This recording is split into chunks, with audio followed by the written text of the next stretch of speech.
Shalom, shalom, bandeko boboto, paix et joie du Christ, ma conseiller sous Christ, azwa lokumu, nandenga sali biso ngolu, tokutana lisusu lelo, to landa message, oya tindeli biso, concernant grand thème na biso to bandaki sur la restauration de nos foyers et familles. Tomonaki na sous-thème à liboso, les forces anti-mariage. Yami balé, les mariages spirituels. Puis à l'élo, toko partager sur paralyser l'homme fort de notre famille. Paralyser l'homme fort de notre famille. Tokolobela, Makambo, Manei, 4 points. Yaliboso, introduction. Deuxième point, la famille. Troisième point, Tokomona, la famille selon le plan de Dieu, et la famille selon le plan du diable. Quatrième point, Matthieu Nabiso, comment paralyser l'homme fort. Tokotanga na mukanda ya 1 Samuel, chapitre 17, tobandi na verset 16, ti na verset 51. Kasi biso a tokopona ba verset tokotanga, verset 16, verset 24 ti na 25, tokozwape verset 35 ti na 51. Totangi na kombo na Jésus Christ. Les Philistins s'avançaient matin et soir et se présentant pendant 40 jours. À la vie de cet homme, tous ceux d'Israël s'enfuirent devant lui et furent saisis d'une grande crainte. Chacun disait, avez-vous vu s'avancer cet homme? C'est pour jeter à Israël un défi qui s'est avancé. Si quelqu'un le tue, le roi le comblera de richesses et lui donnera sa fille et il affranchira la maison de son père en Israël. Je courais après lui. Je l'ai frappé et j'arrachai la brebis de la gueule.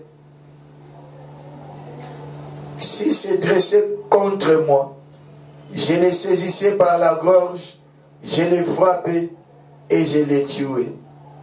C'est ainsi que ton serviteur a terrassé les lions et l'ours et lancera des Philistins, de cet incirconcis comme des limbes d'eux, car il a insulté l'armée du Dieu vivant. David dit encore, l'Éternel qui m'a délivré de la griffe du lion, de la patte de l'ours, me délivrera aussi de la main de ces Philistins. Et Saül dit à David, va et que l'Éternel soit avec toi.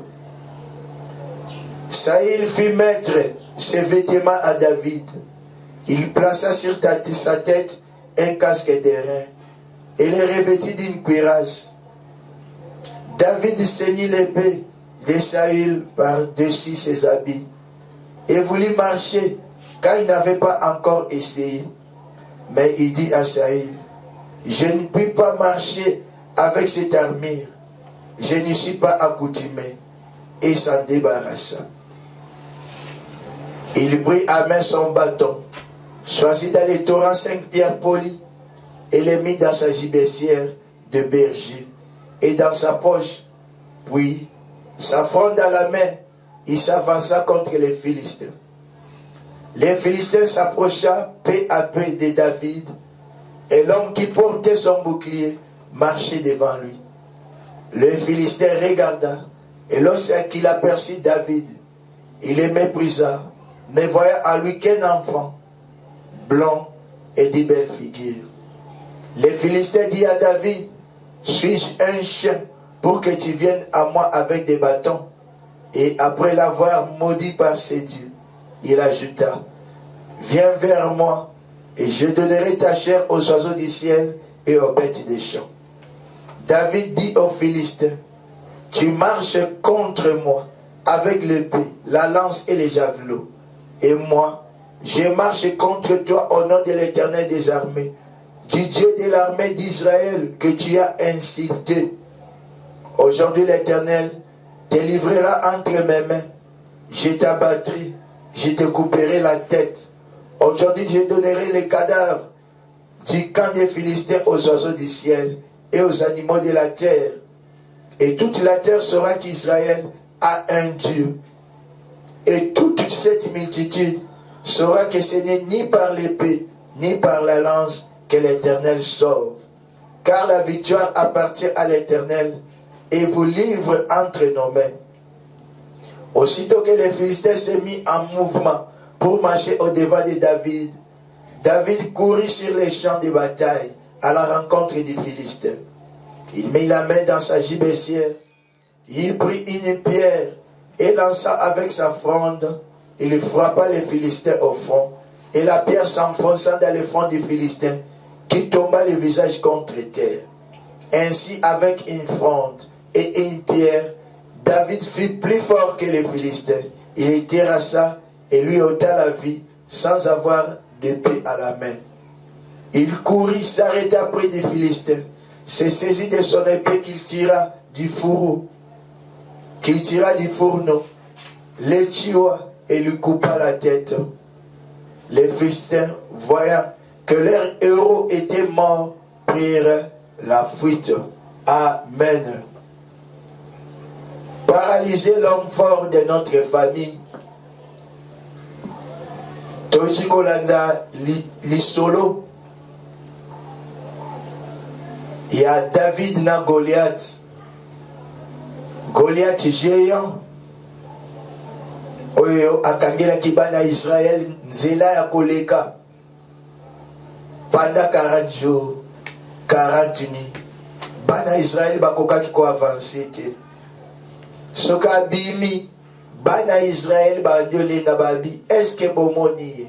Bomoniye. Minga oya bimi. Géant oya bimi. Azobima pola ko défier bana Israël. Et David a qui kotika la bande konaye biloko akolia na champ ya bataille. Disika bakenda ikobunda. Ayoki makambo oyo a se présenter devant le roi. Saül pa ebise ete abunda naye. Pe tomoni na libanga moko géant homme fort akwei David akati mutu. Et homme fort oyo toza kolobela lelo na ba famille na biso. ezali géant Goliath a famille oyo atelema na famille azonyokola mabota azonyokola bato kati na famille ebote tozwa kimia bote libota ebonga esengeli Goliath oyo ya famille l'homme fort azala paralysé. Yango te tina ya mate ya Seigneur Jésus a memeli biso lelo amoni ke libota na libota kati na mokili oyo ezali na géant na homme fort oyo akangeli bato nzela oyo azonyokola bato na kati ya libota na kati ya mabala yango na Seigneur aye lelo pona kokota na mabota na biso kokota na mabala na biso koparalyze géant oyo kokweyisa ye libela kobimisa ye na kati ya ndako na kati ya libala na kati ya libota na yo pote libota ebonga.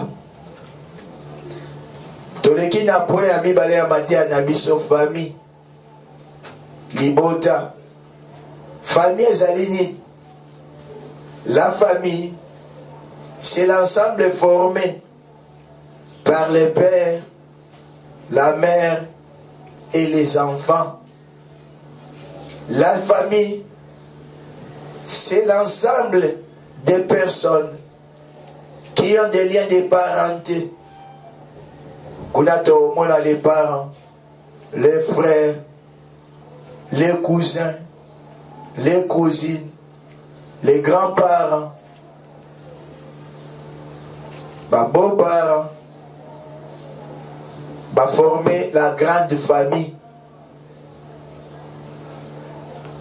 Et famille nyonso na mukili oyo Zamba salela yango plan otokoloba la famille selon le plan de Dieu. Et na plan o Zamba sala na famille moko Zamba tia chef a famille azanai l'homme, le mari. Il y a des chefs à famille na yo. Et ça tata moi cité nos côtés, côté, mutuali bandate, papa ya ndako, dans les chefs à famille. Et Zambé a apprécié rôle à jouer en tant que chef à famille. Des grands rôles à jouer. Il y a les bossos, assistance. Il y a Mibale, protection. Ephésiens chapitre 5, verset 23. L'homme est le chef de la femme. Il y a des chefs. Nakachanda. Rôle bapesier assistance. Il a qu'ici. Papa yandaku o azali chef ya libota. Et sengeli azwa libota mobimba en charge. Alatisa mwasi na ye, alatisa bana, a éduqué bana malam, batanga ba classe a bien, alatisa bango, azwa soin na bango, alatisa mwasi, alisa mwasi, abongisa mwasi, rola liboso yango wana, soko moni na kati ya ndako, papa kokaka kozwa soin ya mwasi te, akoka koliesa bana te, mutu mususu azouta libanda, ndaza ya koya koliesa mwasi na bana, libota azwa bango en charge,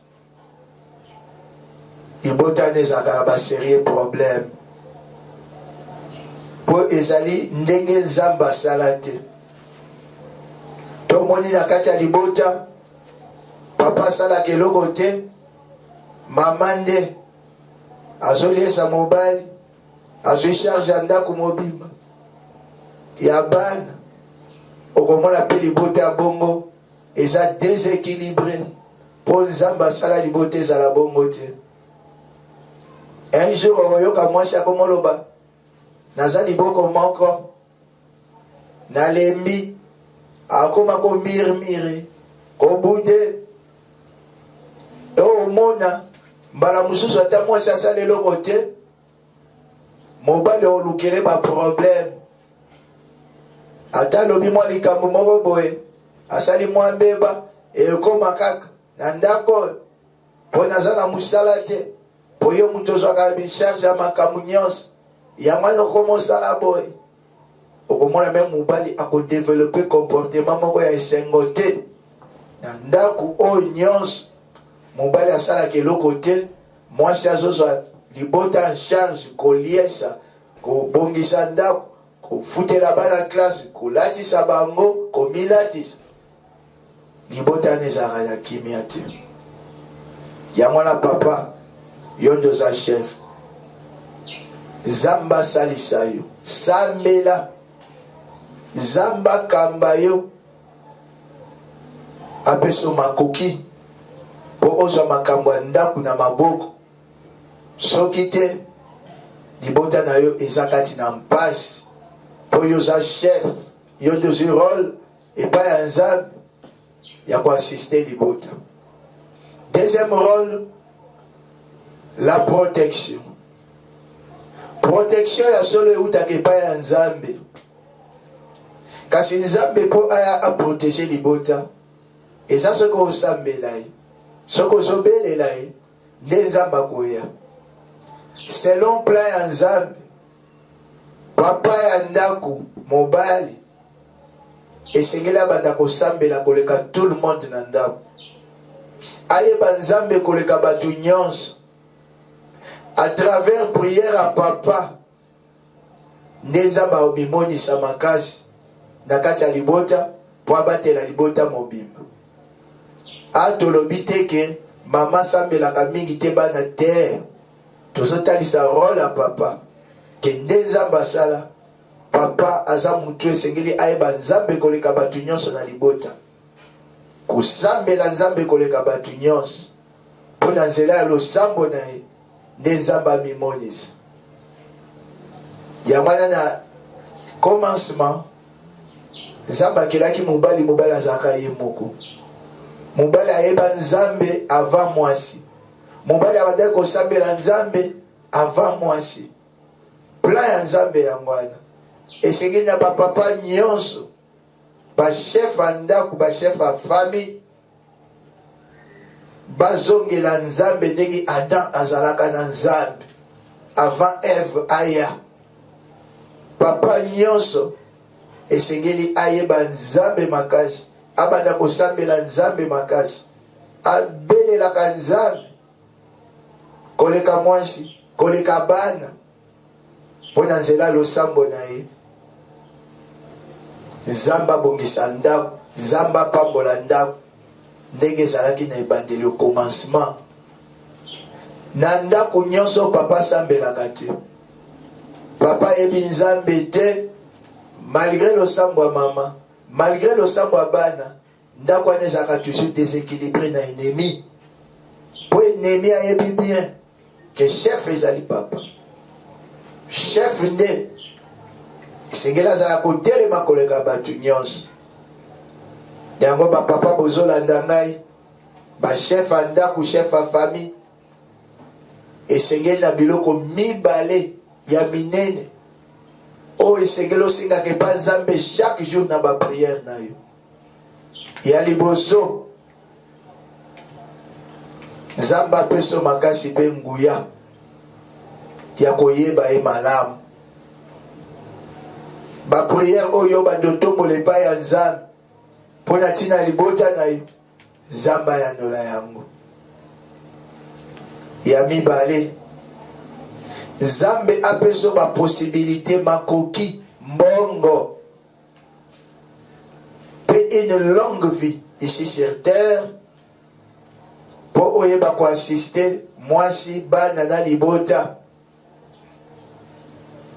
pe omona kokola ya bana na yo, osimba bakoko. Bien sûr longue vie ana osenga moyo moko te, osenga mpe na mwasi na nzambe apesa une longue vie. Lelo soki otali mabota o papa kufa avant, mwasi atikala na bana, mabota ane ezalaka na pasi, kokola ya bana na pasi. Mais koma meme mwana lingo bala, bato batikala na neti ba responsable, ba komplikaka bana mingi. Papa kobosa na likambo oyo te. Chaque jour senga na nzambe asunga yo na Saint-Esprit nguyeli mosantu inspiration na ye oyo bakosambe. Ya mibale, nzambe apeso baposibilité mbongo oyo esengeli po tozwa libota na en charge, apesa une longue vie ici sur terre. Onuna yo moko bokola bana na yo, mutu mosusu te elongo na mwasi na yo mpe anuna elongo na yo, po te bana bakola na difficulté te, bato mosusu batrouble bango te, bambrie bango te. Amen.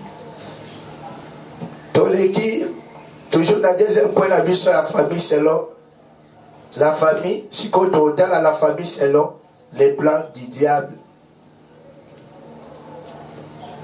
La deuxième définition de la famille, toloba kike, ils allaient ensemble, il y a battu, oh, parce qu'il y a lien en parenté.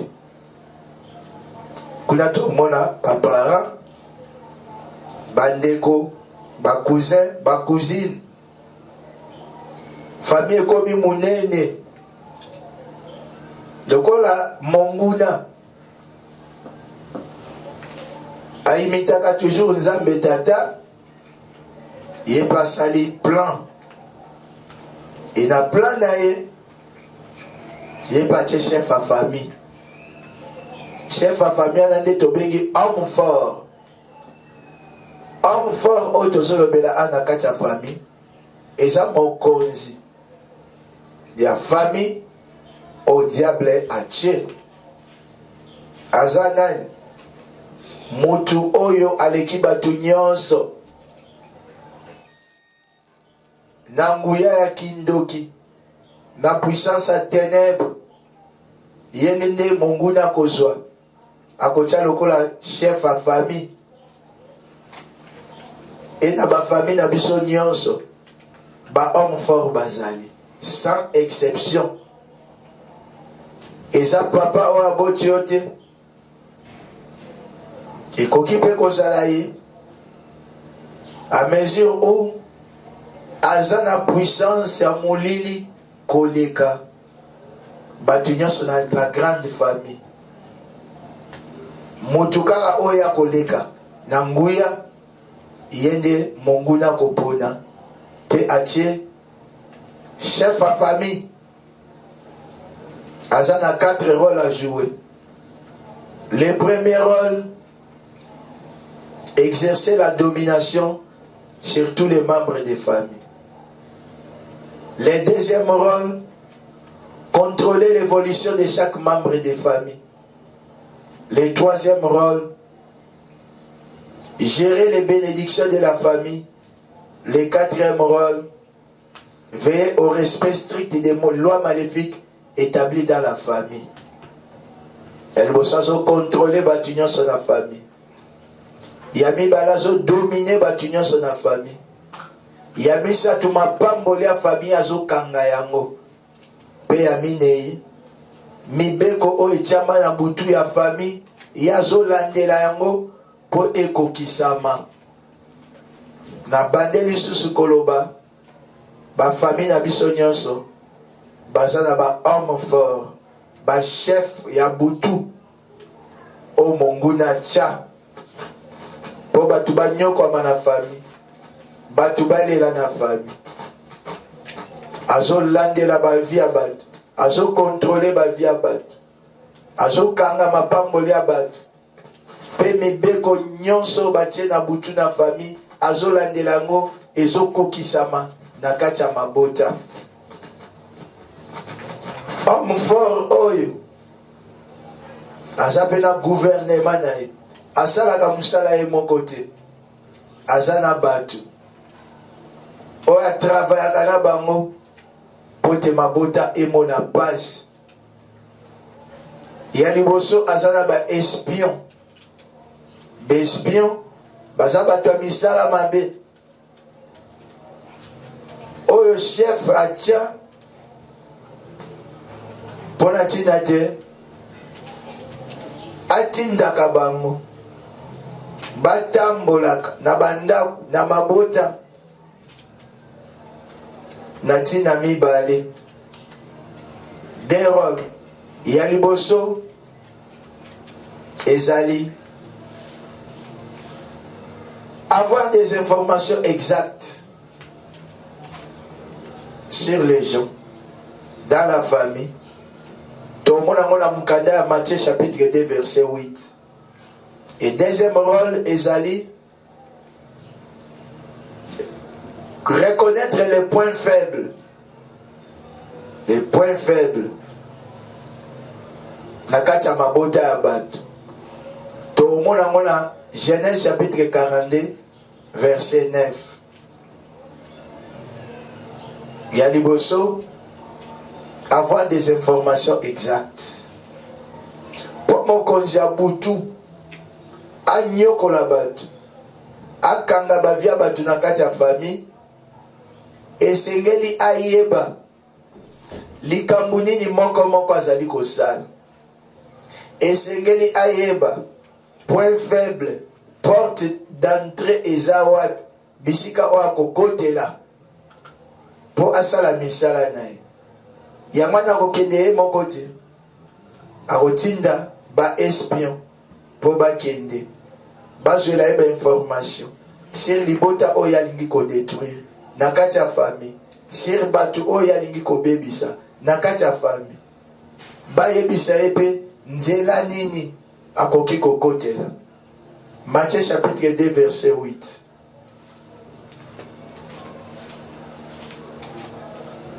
Matthieu chapitre 2 verset 8.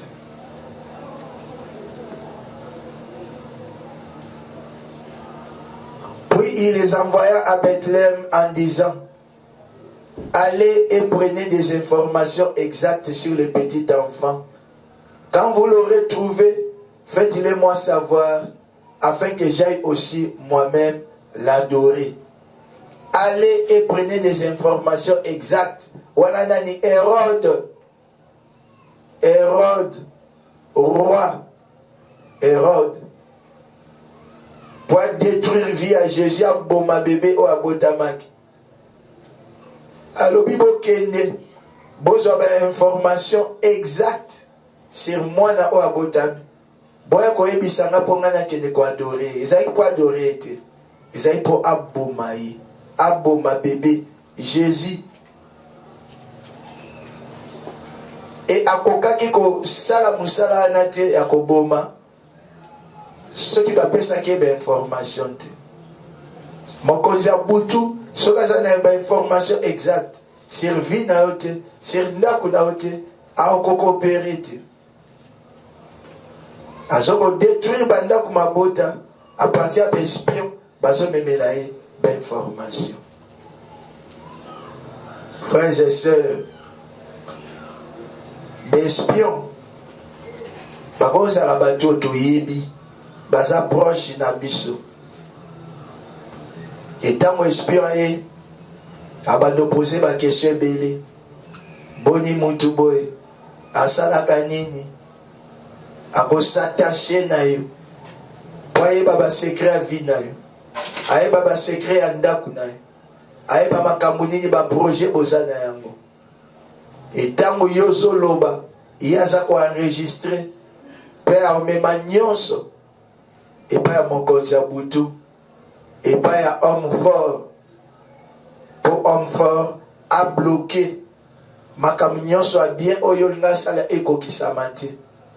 To ya bien, oyo badai déjà ko salama, à attaquer à mo, pour vina e bongati. Et belé lelo oyo, bazo kuta na ba sérieux problème na vie, na mabota, pour baloba ba projet d'avenir na bango. Ba secret à vie na bango ba bimisa yango ba betela ngo masolo na mutu to na batu motikala ikoyeba mutu oyo ozoyebisa makambo ya vie na ote ya bana na ote ya libota na ote. Frères et sœurs, esengeli o vivre dans la haute discrétion koyebisa mutu makambo ya vie na ote bobeta masolo ya politique ya bale ya musique, mais oyetali ba projet d'avenir makambo bombo ina ya bana libota koyebisa ngo mutu te po mutu oyo zo yebisa makambo oyebite soka zanani motema nya oyebite et ce qui espérer akolata attitude aba sound ya batu malamu akoza la pe camarade na akoza la pe membre de famille proche. Moye bakate kaza muta misala mabe. Frères et sœurs, to sambela. Sambela zambala kisakayo. Même na vision, même na ndoto, bespire la vie na yo. Zamba olakisa yo. Esengeli obando mona. O mona. Pote na bomo ina yo. Monguna a détruire te. Yo mutolandi message olelo. Partagez mon baninga. Basabone. Pote bango pe bazo vivre makambo zo vivre. Zamba biki sabatu ebele. Akangola makabatu ebele. Nanzela ya liloba. Ndetolobaki. Mbaleleki. Mate ya nan niloba. Nasimato osala ba prière intercession. Cher ba enseignement nyonso tozolanda. Kala mingi te ndeko na ngai. Prochainement, to continuer dans suka mate ya oyo. Bobo to mokonzi bozala na bino. Amen.